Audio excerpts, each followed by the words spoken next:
Mais quand ils vont rentrer, ça va siffler. Donc 200 décibels demain, Inch'Allah. Yes, please, go ahead.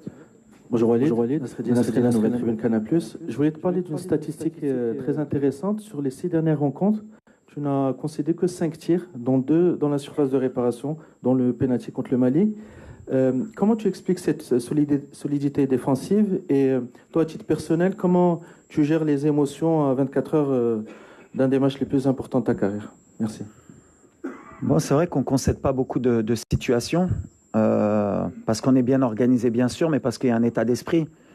Voilà, tout le monde est concerné par la récupération du ballon. Tout le monde est concentré sur nos pertes de balles pour les transitions.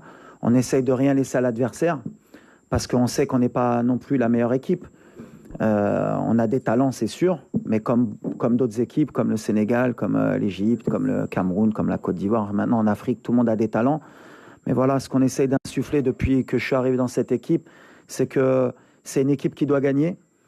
Ce n'est pas des talents. Et à partir du moment où des joueurs avec autant de talent comprennent qu'il faut courir ensemble, qu'il faut défendre ensemble, ben forcément, les équipes en face, elles ont moins de cartouches. Je pense que demain, on va tomber sur des joueurs offensifs qui sont très bons, des avaleurs d'espace. Sénégal, sur les half space, ils sont énormes. Ils font que ça. Ils répètent. Ils ne sont pas avares d'efforts. Les courses gratuites, ils les font. Voilà. Si on arrive à contrôler ça, je pense que ce sera la clé du match. Si on arrive à contrer ces demi-espaces, ces courses, parce que voilà, c'est une équipe qui fait vraiment de courses dans l'espace. En fait, peut-être qu'elle sera beaucoup plus dangereuse si elle nous laisse le ballon qu'en ayant le ballon. Alors après, est-ce qu'ils vont vouloir avoir le ballon ou pas? Je pense que l'orgueil du Sénégalais sera quand même d'essayer d'avoir le ballon, parce que depuis un certain temps, ils essayent d'avoir la maîtrise. Ça va jouer dans ça. Nous, on est costaud, eux ils le savent, mais on a aussi, quand on voit la canne que fait Sadio, c'est extraordinaire. Jackson, il est en confiance. On a le petit Iliman, même s'il tricote beaucoup, il aime percuter et jouer un peu individuel. Voilà. Si demain, il est un peu plus collectif, il va nous mettre un peu dans le dur. Voilà, c'est des joueurs, à tout moment, ils peuvent faire la différence. Nous, ça va être dans notre tête.